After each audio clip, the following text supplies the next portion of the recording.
Hello, my name is Mara. Welcome back to my channel. Today I'm going to be doing a video all about the worst thing that a book reader can experience, and that is the dreaded book slump.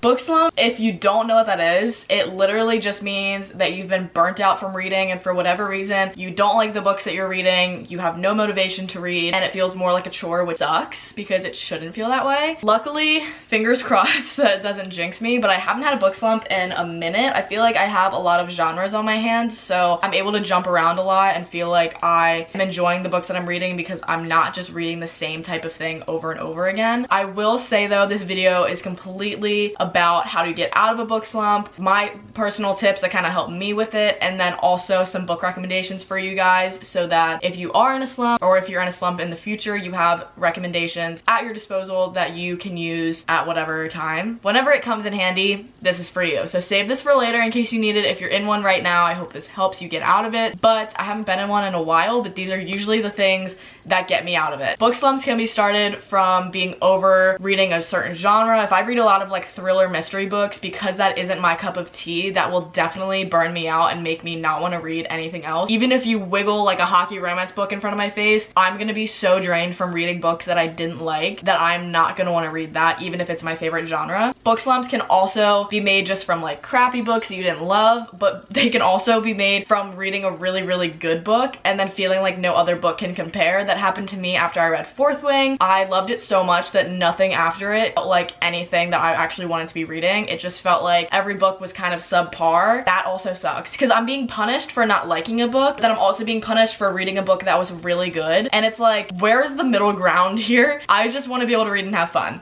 I'm gonna start with just a few. I did like 5 tips that I feel like are pretty helpful in getting me out of a book slump, and also just things that I've recommended to other people to help them get out of them. So the first one is to listen to a playlist relating to the book that you are reading. This really helps me. Sometimes I feel like it's a little bit too distracting. So I do have also just a regular Spotify playlist that I made that's kind of softer, like Taylor Swift songs, softer music that I like of certain artists that I feel like I can read to and not get too distracted. I'm obviously not gonna listen to like 1989 while I'm reading a book because then I'm just gonna want to like listen to music and not read. I feel like Folklore and Evermore are like my 2 reading albums. Like I'm always reading when I'm listening to those, or I'm crying. But that's besides the point. There are plenty of book playlists. People love making these. You can either make your own or listen to one that somebody else made. I usually don't make my own book playlist designated for certain books. I never really make my own playlist just because I will become addicted to that. And I feel like I won't listen to the playlist after I finish the book, so I just don't bother. But while I'm reading the books, it's just fun to kind of hear a certain song that relates to it. Maybe it foreshadows something and you're like, wait, what the heck's going on? And then you have to start reading again to figure out where that is coming from. The next thing sort of relates as well, but it is to make a Pinterest board. You can either make your own, like I said, or just look up aesthetics of certain books. That certainly helps me if I'm kind of deciding what book I want to read. Maybe I'm torn between 2 books that I've had on my TBR for a while or 2 books that were recommended to me.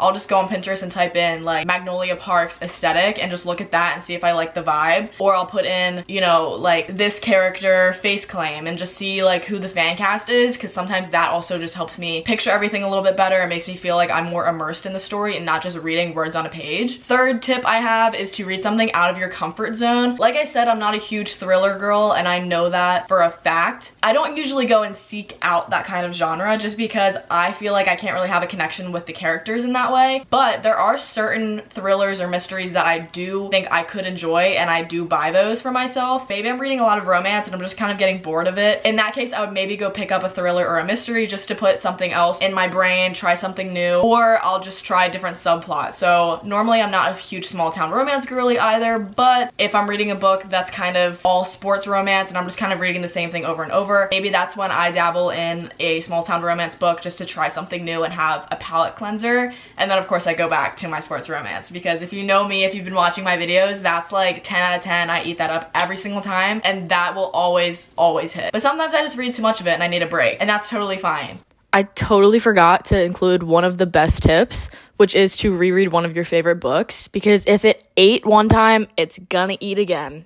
The last main tip that I have is to listen to the book instead of reading it. I am not a big audiobook girly because sometimes I just feel like it's a little bit awkward, uncomfortable, and a little bit cringe. And I've also found that if I don't like the voice actor, it ends up making me not like the book, and that's just not fair because it's not the author's fault. The author could write something really great and I just don't like it. For example, the Dirty Air series by Lauren Asher, I've read a bunch of her books, love her writing, but the audiobooks just made me so uncomfortable and made me cringe that I could not continue the series, and I feel like I would have liked it if I read it physically instead of listening to it, but now I just don't want to. I also know of a lot of people that love audiobooks, so it's really just if that's your cup of tea or not. For me, it's not mine personally, but I do often try just to see because Spotify does allow, I think it's 15 hours of audio listening for books a month, or I think if you have premium. I might be wrong. I don't really know how that works because again, I'm not huge into the audiobooks, but if you have Spotify, that is an option for you, and you can just try it just in case you are bored of sitting down reading a book. If you have things to do and maybe you feel like you don't have time to read, you can listen to the book while you drive or listen to it while you work out, clean your room, whatever that is. So those are my tips, my main 5 that I have, and then there's of course like subcategories of these, but I don't want to dig too deep in that because I want to talk about the books that I think could get you out of a book slump. I have a stack of books here, all of which I love and would highly recommend to people. So first things first, I'm sure everybody has heard of this book, everybody has their opinions, but me personally, I adore this book and this series and this universe and the writing and the author and everything about it, and that is Magnolia Parks. This is, if you are not aware, a very toxic romance. It is about a group of friends that all kind of lie to each other. They're rich kids, socialites. It's like Gossip Girl, but make them British. A lot of people dislike this because of how toxic it is, but I personally found it super entertaining, and this is the book that got me out of my book slump after I read Fourth Wing. I did a video of me reading until I found a 5-star book, and this is the one that did it for me. I know it is a very toxic and unrealistic romance. It was simply the fact that it was entertaining, the way that emotions were written. It was just something I'd never read before, and I really liked it.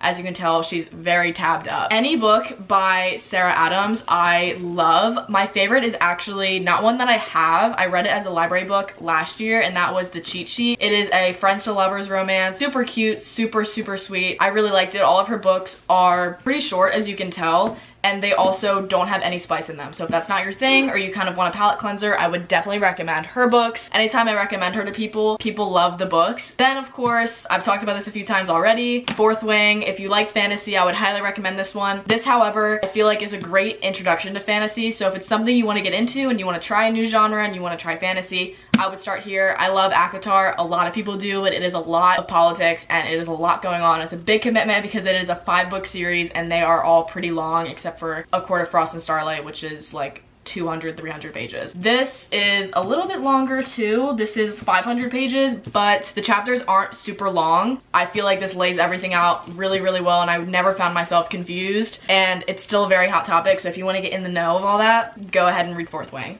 Next up, this book I read so long ago, and that is The Deal by Elle Kennedy. So my next recommendation is the Off-Campus series / the Briar U series. I mean, this is the OG cover with the girl on the front. This is before she was traditionally published, as you can see. So it's kind of like a weird size. Oh, well, spoiler alert, but see the difference? It's kind of a weird size, right? Also, look at how I've used ripped sticky notes for the tabs instead of real tabs.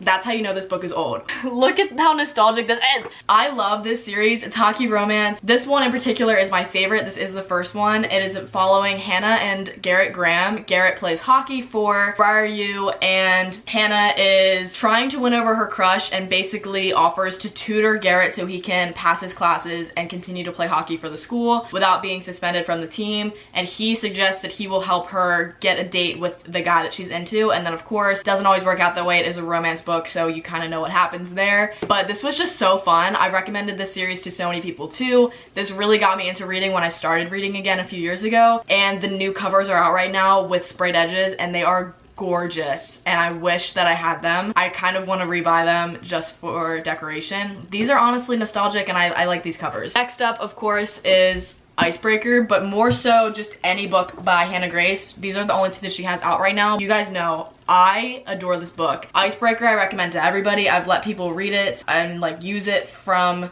my own possession. Wildfire I did love. It takes place in the series called the Maple Hill series. So it follows all of these players that play on the hockey team, but this one takes place strictly like at a hockey rink, at a figure skating rink, because as you can tell, she is a figure skater. And this one, Russ is a hockey player, but it takes place at a camp. You don't need to read this first before you go into this one, but I will say there are cameos from characters in here. Spoiler alerts to like relationships and things like that from this one, but if you wanted to just jump into this one, you totally could. I would recommend reading Icebreaker first though, just because I love it and because it's cute to see the evolution of the characters as the relationships grow in Wildfire. Next up, I haven't seen anybody talk about it, but Misfit by Elle Kennedy. This is kind of like Gossip Girl in the sense where it's rich kids at boarding school. This basically follows this guy named RJ whose mom marries this rich guy who insists that RJ needs to go to this prep school, boarding school, and he's super against it, and he ends up falling for the dean's daughter. It's so good, like just the tropes in it I ate up. Is it the best book I've ever read? No, but it was fun and that's all that matters. But I definitely think that could get you out of a slump. And then this is kind of a commitment because it's a 10-book series. If you're into found family or you've never read a book like that, the best found family book is Addicted. This series is crazy. I just finished it and I love it so much. I love all of the characters. I'm obsessed with them. The first few books are a little challenging just because it's the idea of these two characters struggling with addiction and falling back into their old habits and kind of encouraging each other to fall into their old habits just because they're both struggling with addictions. But as you get into it and you learn more about the characters and just how they act and their relationships with each other, it is such an amazing story and I just love this series so much. I love the writing. I love the characters. It's funny. It's emotional. It's sad. It makes you angry. It gives you all the emotions, and I definitely think this will put you on a roller coaster that is well needed after a book slump. The last few books I don't have in my possession, but that is okay. Any of Lynn Painter's books I read better than the movies, and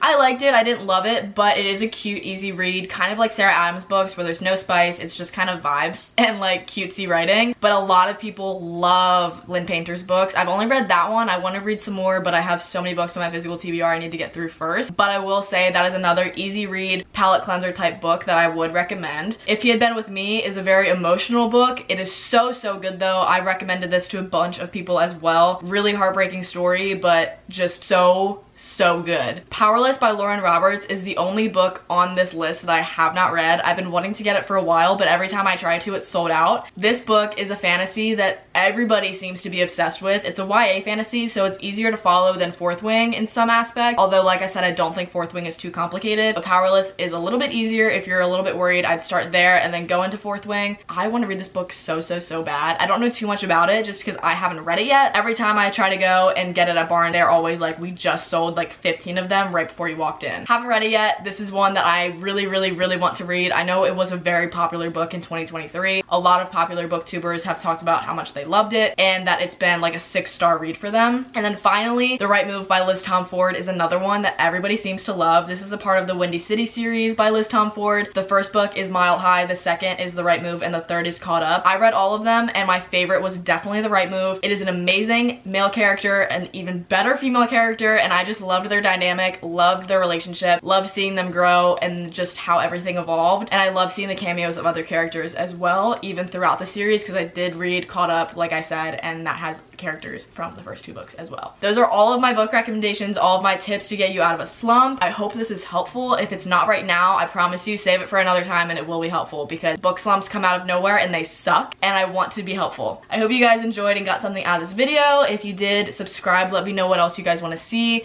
Any other tip that you guys have for getting out of a book slump, put them in the comments, and I will see you guys when I see you.